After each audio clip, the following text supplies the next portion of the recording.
Finding out that you need to start taking insulin for your type 2 diabetes may cause you to become concerned.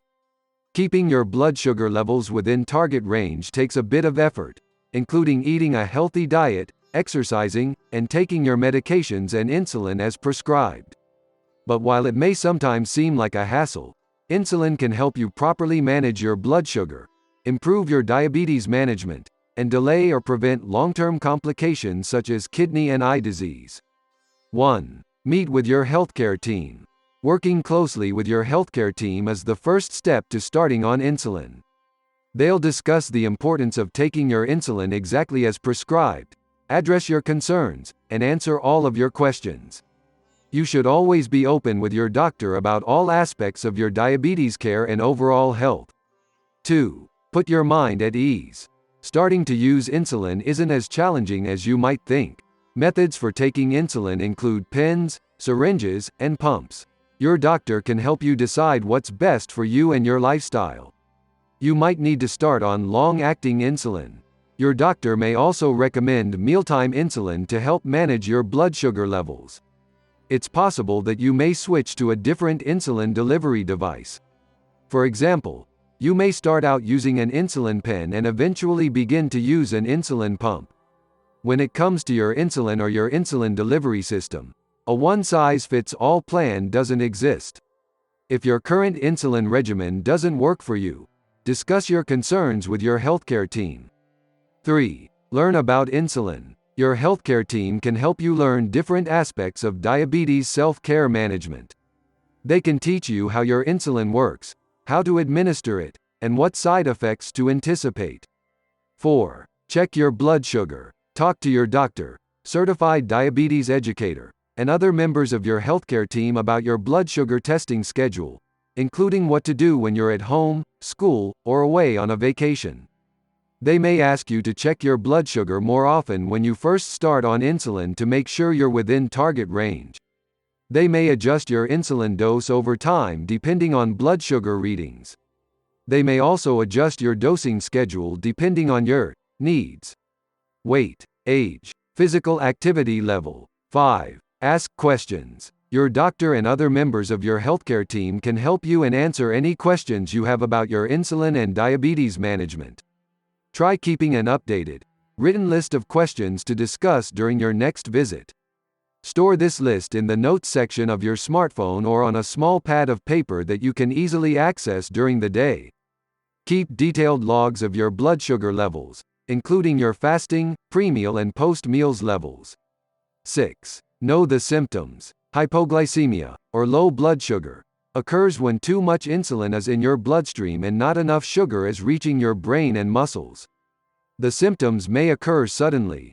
They can include feeling cold, shakiness, dizziness, a rapid heartbeat, hunger, nausea, irritability, confusion. Make sure you keep a fast-acting source of carbohydrate with you at all times in case you experience low blood sugar. This may be glucose tablets, hard candies, or juice. Work closely with your doctor to develop an action plan in case an insulin reaction occurs. Hyperglycemia, or high blood sugar, can also happen. This condition develops slowly over several days when your body doesn't have enough insulin, which causes blood sugar levels to increase. The symptoms include increased thirst and urination, weakness, difficulty breathing, nausea, vomiting. If your blood sugar is well above your target range, call your doctor. Your doctor, nurse, or certified diabetes educator can teach you and your family about the symptoms of low or high blood sugar, and what to do about them. Being prepared can make it easier to manage your diabetes and enjoy life.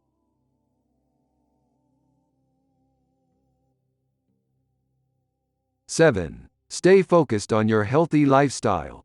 It's very important to continue to eat a healthy diet and stay physically active when you start taking insulin.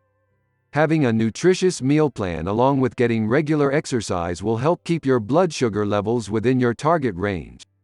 Make sure to discuss any changes in your physical activity level with your healthcare team. You may need to check your blood sugar level more often and adjust your meal or snack schedule if you have a significant increase in your physical activity level. 8. Inject your insulin with confidence. Learn how to properly inject insulin from your doctor or another member of your healthcare team. You should inject insulin into the fat just underneath the skin, not into the muscle. This will help prevent differing absorption rates each time you inject. Common places to inject include the stomach, thighs, buttocks, upper arms. 9. Store insulin properly. In general, you can store insulin at room temperature, either opened or unopened, for 10 to 28 days or more. This depends on the type of package, the brand of insulin, and how you inject it. You can also keep insulin in the refrigerator, or between 36 to 46 degrees Fahrenheit, 2 to 8 degrees Celsius. You can use unopened bottles that you've kept refrigerated until the printed expiration date. Your pharmacist will probably be the best source of information about how to store your insulin correctly. Some tips for proper storage.